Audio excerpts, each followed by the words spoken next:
manaaf godhi jaallee koo adaraa lubbuu kiyya caalaa keettu nama raraa onneen koo na dideesi malee naan jedhe osoon hin beekinaan dogongoree si miidhe miidhama keen qooddadhaaf farda yaalalaan dhufee dhiifaman si gaafadha jilba keetti kufee akka na jaalattus nan beeka duraanuu osoo wal jaalannu nu gargar hin baanu dhiifa manaaf godhi si miidheera hedduu wanti nan si godhe na fuunduraan badu si miidheera beeka miidhama keen daganne ergan siin wal dhabee boqonnaan arganne emmuu si agartu onneen aara galfatti nagatteen deeminii na dhiistee kophaatti sin gaafadhamee lubbuu koo agartuun kee na sassattu dandeessee na obsite galmee jaalala keetii hin deemin onsite barrisee dhufuudhaaf fagaate karaanii eenyuttan himadhee na ciisa garaanii wantan keessa jiru mee koottu ilaale baay'een si jaaladhaan mar'as taanan boru jaalalin siif qabu yoomiyyuu hin qooru irra deddeebi'een dhiifama siin jedha dhiifama jaalalaa jiraachuun danda'u tasumaa siin alaa qaaman narraa fagaattee yaaddoon na daraartaa lubbuu kiyya caalaa baay'ee nama rartaa atoo maal keessa jirta naaf himi alaala kiyya dukkanaa'ee jireenyi siin alaa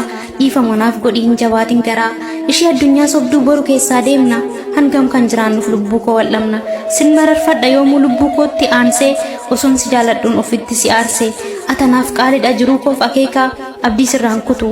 dhiifama keen eegaa dhaamsa keenaaf dhaami simbirroof gugeetti onnee si dheebotte hawwiidhaan si eegdi adaraa lubbuu koo garaan jabaatinii dhiifama naaf godhi narraa fagaatinii. Wanti naan si godhe an sammuu koo keessa taa'an badu yeroo maraa dhiifama naa godhi.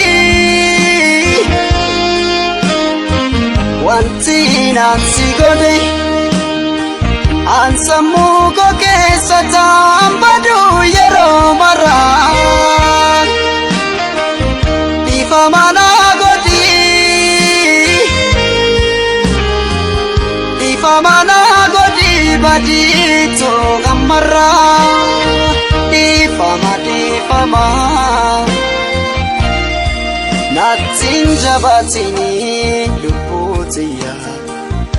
adara jaalalaa.